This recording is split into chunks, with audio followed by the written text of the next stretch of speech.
A very good afternoon, children. In today's class of economic application, we shall take up a case study on the given extract. Okay. After reading the extract, we shall discuss the questions related to it and try to give some reasonable answer for them. Okay. Well, and the extract goes like this: TNN, 15th August 2013.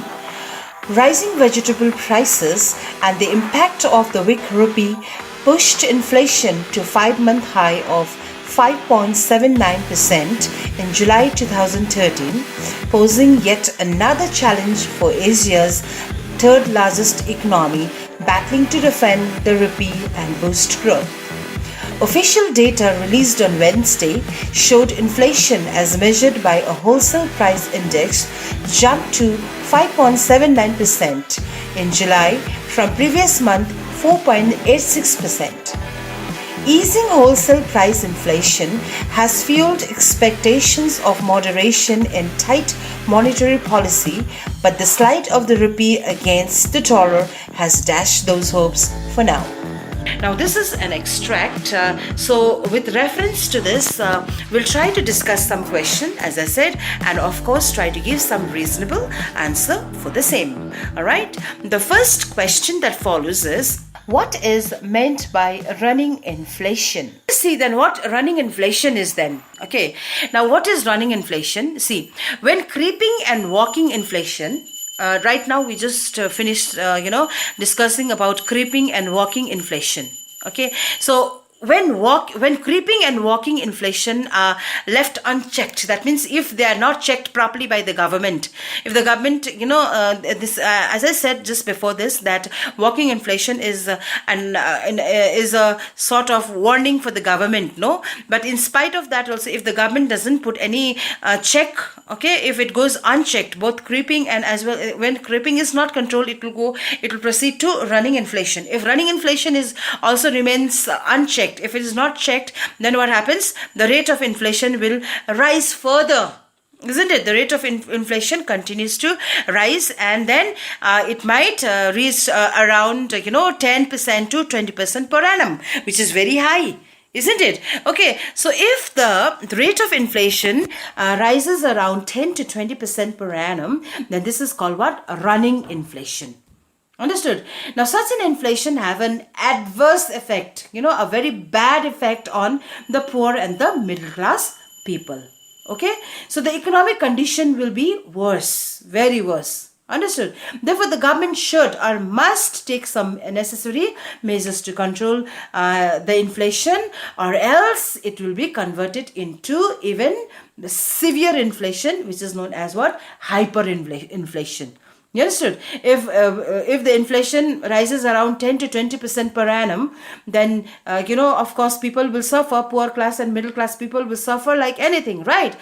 But even then, if the government fails to check or impose some necessary measures to control such inflation, then it will be more severe and it might get converted into what? Hyperinflation. Question number 2. Briefly explain the effect of high level of inflation on the following. Right. Now, you see, what is the effect of inflation on the fixed income groups? Okay. Now, when I say fixed income groups, who are fixed income groups? Fixed income groups are those people who are wage earners, daily wage earners, or salaried people who get same fixed amount of money every month. And pensioners, of course, pensioners also get a fixed amount of money every month, right? So these people come under the category of fixed income earners, all right? So what is the effect of inflation on such kind of people then? Fixed income groups then. See, fixed income earners, as I said, wage earners, salary earners, pensioners, etc. are they are hit. I mean, they are hit so hard during the inflation, in the sense that the fixed income earners are, they are the ones who suffers the most. Let's put it this way, okay? They are the ones who suffers the most during inflation. Okay, why? Because their incomes do not increase in the same proportion in which the prices of the commodity or the cost of living rises. During inflation, what happens? The prices of the commodity goes up, so you'll have to pay more money to buy the commodities, whether it's a daily necessities of life or medical expenses or anything. During inflation, the prices of the commodities, such commodities and facilities and services goes up. So you'll have to pay more for all these things, right? Okay, and at the same time, your cost of living also goes up, right? According to the price, according to the rise in the prices of the commodity, your cost of living also goes up. But your income does not keep in proportion with all these rises. That means your income does not increase along with the increase in the prices of the commodity and the rise in your living cost. It doesn't stay in proportion to it. So what happens as a result? These fixed income earners tend to buy less amount of goods and services than before. So what happens? Obviously, their living standard will go because their income is fixed. Now the prices of the commodities have gone up, goes up obviously during inflation. So with the same amount of money, you will have to buy less amount of goods because the prices of the commodity goes means what? Yeah, the value of the money comes down. So earlier, as I said, if you're buying, say, if you're paying 10 rupees for a piece of, rather a loaf of bread, let's say 10 rupees if you're paying. So during inflation, if the price goes up with 50%, now you'll have to pay 15 rupees. So what does it show? It shows that the prices have gone up and the value of money have come down. So what happens? In these fixed income earners, they tend to buy less amount of goods and services than before. Okay? Or even when there is a little rise in their income, sometimes what happens? They might get dearer's allowance and something like that, a bit of raise, but still that would not help them to increase their living standard during inflation. So they are the most sufferer, we can say. Okay, they are the ones who suffers the lot during inflation. Okay, this is the fixed group income group. All right. Okay, now let us see the effect of inflation on producers. When I say producers, it includes all businessmen, entrepreneurs, traders, etc. Okay, so what is the effect of inflation on producers then? See, during inflation, when the prices rise, during inflation, when the prices shoots up, producers tend to gain a windfall profit. I mean, they're going to make a lot of profit, huge profit. Okay, why? Because prices rise at a faster rate than the cost of production. You understood? Okay, the rise in price of the commodity, goes up so high compared to the cost of production that they gain a windfall profit. You understood? Okay. Moreover, producers gain because the prices of their stock. Stock here means both goods as well as raw material. Whatever is in the stock, the prices of all this stock, which includes goods also as well as raw materials, they go up due to inflation. Okay. So, producers get better prices for their goods during inflation. So, overall, what we see is that the effect of inflation on the producers is very good, we see, right? Why? Because they are in a good position to earn a lot of profit. You understood? So the effect of inflation on producers is what? Very positive. I mean, this is the time they gain a windfall profit. Okay, right. Now let us see effect of inflation on investors. Okay, what about what you're going to see now is what is the effect of inflation on those people who invest money, on different things like a bond and etc. There are so many places where you can invest money to earn profit or money in return. There are so many places. So what is the effect of inflation on such investors who invest their money with the intention of earning profit? Then we'll see inflation has a mixed effect on this kind of investors. Okay, mixed effect means those investors, investors on those investors who invest on fixed interest earning asset like bonds, debentures and deposits are losers. They lose. Those investors who invest their money in such investment like bonds, debentures, deposit, etc., they are losers. Why? Because they receive only a fixed interest income from such investment. You understood? They receive only fixed income, interest income. Okay. Whereas on the other hand, investors, those who invest in shares of the company, who invest in the shares of the company, they tend to gain during inflation. They earn a lot of profit during investment, those people who invest their money in shares and all. Okay. Why? Because they get more dividend on the account of high profit made by the company during inflation. Now, what happens is that when you invest in shares, higher the company makes the profit, more your share will also increase.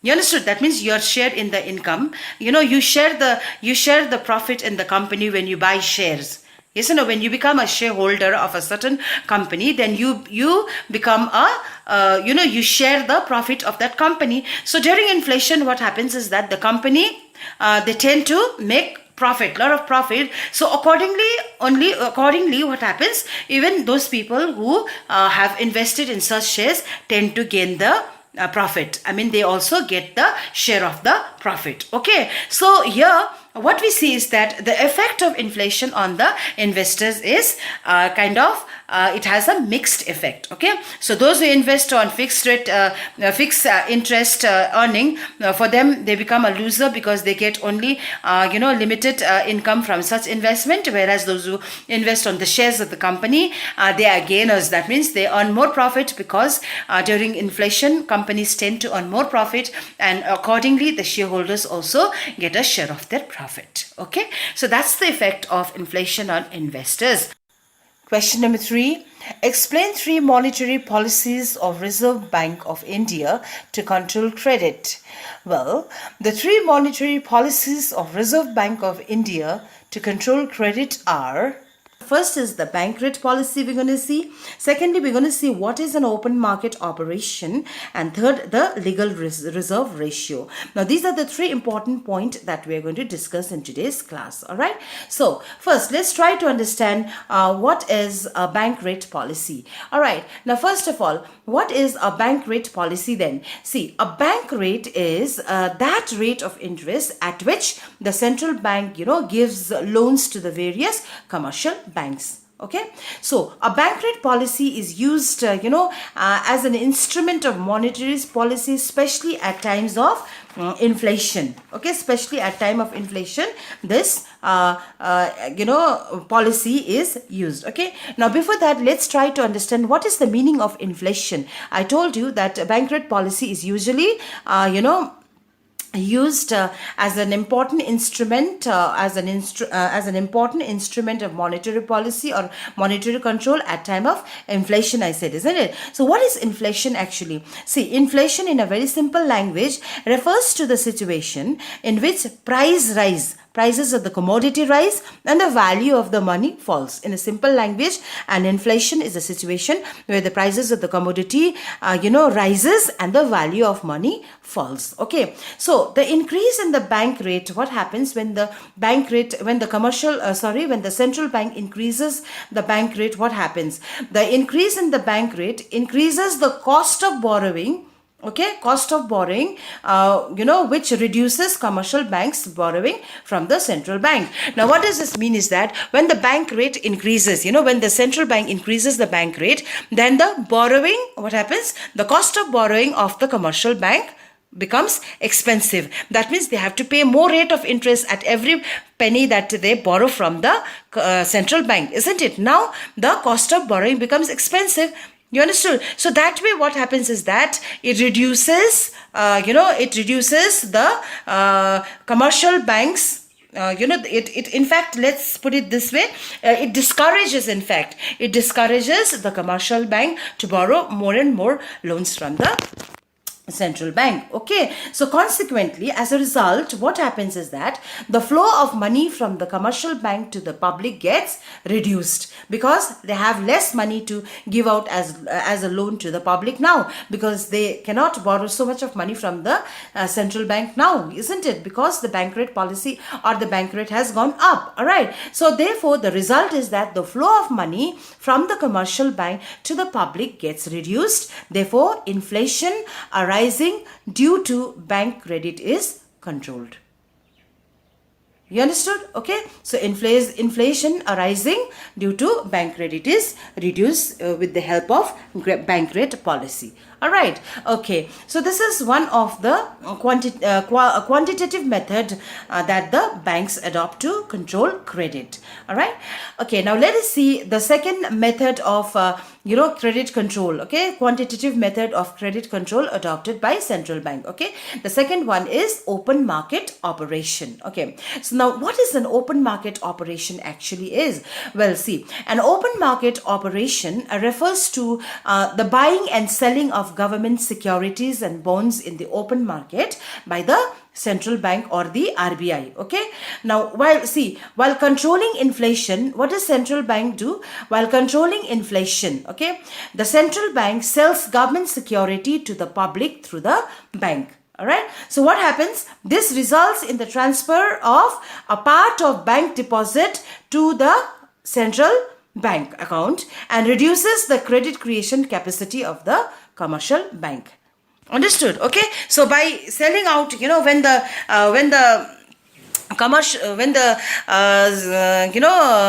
central bank adopts this method of buying and selling of government security or bonds in the open market, especially at times of inflation, to control inflation, what does central bank do? What does it do? It comes in the open. Okay, it sells government security to the public through the bank. All right, through the various commercial bank. So this way what happens is that a part of bank deposit which is with the commercial bank, this money bank deposits, what happens? It gets transferred to the central bank's account. So this way what happens is that the amount of money left with the commercial bank reduces. Okay, so when the amount of money left with the commercial bank reduces, what happens? The commercial bank's credit creation capacity goes down and it cannot create more money, more credit in the market. So this is how central bank controls credit in the market. Okay, by selling out securities and bonds in the open market through the commercial banks only. Understood? Okay, so this is the second way through which central bank controls credit in the market. So this is also one of the quantitative method. All right, now we are going to see the third quantitative method through which central bank controls credit in the market. Okay, now let us see the third quantitative method through which central bank controls credit in the market. Okay, so the third method is the legal reserve ratio, which is also known as LRR. Okay, so what is an LRR then? See, a legal reserve ratio is the minimum ratio of deposit, okay, which is legally required to be kept as a cash reserves by every commercial banks. Okay, now what should be the percentage, whether they have to give 5% or 10% or 15%, that is decided by the central bank. All right, now see, a commercial bank, they are required to maintain reserves on two accounts. Okay, one is cash reserve ratio and the other one is a statutory liquidity ratio. All right, now let us try to find out what is cash reserve ratio and statutory liquidity ratio. We'll find out this separately. Okay, now first is what does cash reserve ratio mean? Well, a cash reserve ratio is a necessary minimum percentage of bank's total deposit that is to be kept by the commercial bank with the central bank. Okay, so a commercial banks, they need to maintain with central bank a certain percentage of their deposit in the form of cash reserve. Okay, so say for example, a commercial a commercial bank has a total bank deposit of 1000 rupees, for example, and if they have to keep 10% of CRR, that is cash reserve ratio, that is they have to keep 100 rupees, 10% is 100 rupees aside as CRR, and only the remaining money they can give out as loan to the public. Remaining 10% they have to keep as CRR. Okay, so this is called CRR. Okay, so it is what? It is a it is a necessary or a minimum percentage of bank's total deposit that is to be kept by the commercial bank with the central bank. So that percentage can be 5%, it can be 10%, it can be 20%. Okay, so a change in the the percentage is again decided by who? It's decided by central bank. Okay, so what is the effect of this then? See, the change in CRR, that means a change in the cash reserve ratio, affects the power of commercial bank to create credit. Okay, see, if the CRR, the cash reserve ratio rate, goes up from 10 to 20%, okay, then what happens? They will have less money. The bank will have less money with them, less money as a capital to give out as a loan to the public. Okay, and if it increases, if the cash reserve ratio goes on increasing, then what happens? It will affect the power of commercial bank to create credit in the market. Create credit in a very simple language means what? To lend out loans and all. All right, because these are the methods through which commercial bank also earns money, right? So if the CRR goes down, say if the CRR is 20%, if it goes to 5%, then what happens? The power of commercial bank to create credit will increase, isn't it? Suppose if they have 1000 rupees as a total cash deposit, okay, bank deposit, then if the CRR is cash reserve ratio is only 5%, then they will be having how much of money with them?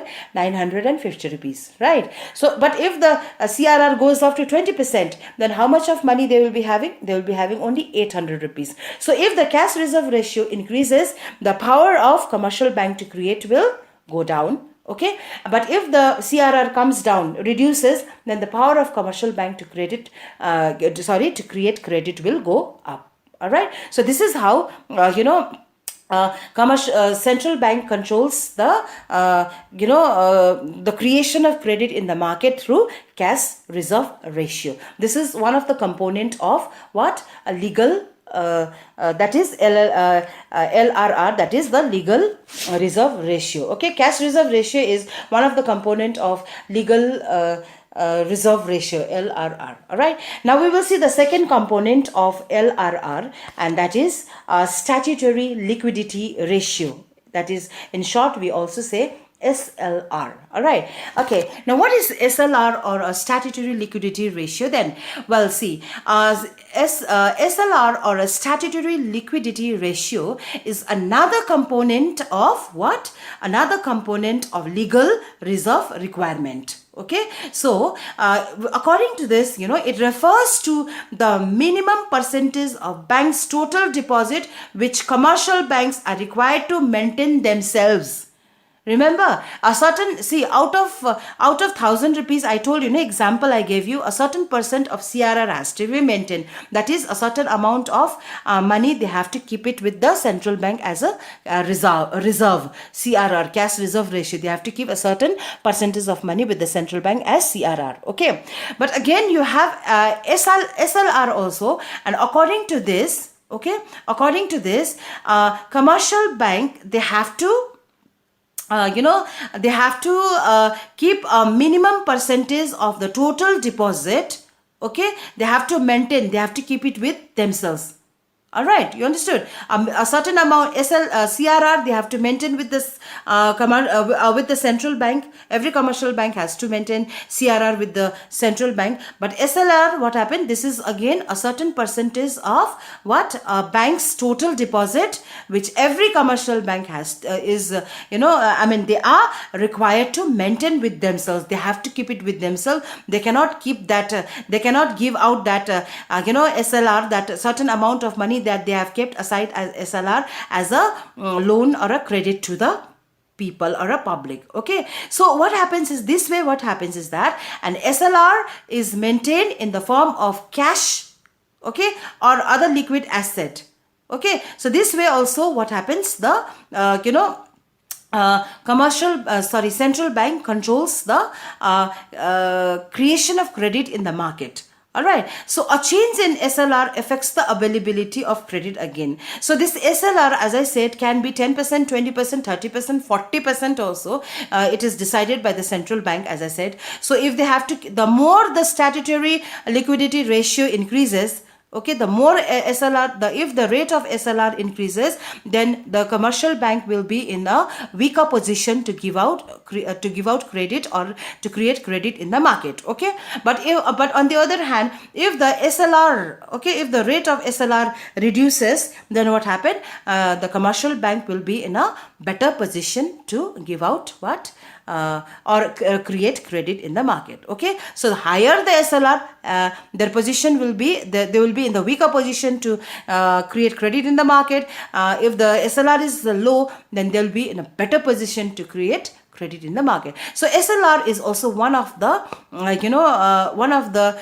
quantitative method of what controlling credit creation in the market. Okay, and this CRR and SLR are the two important component of what? LRR.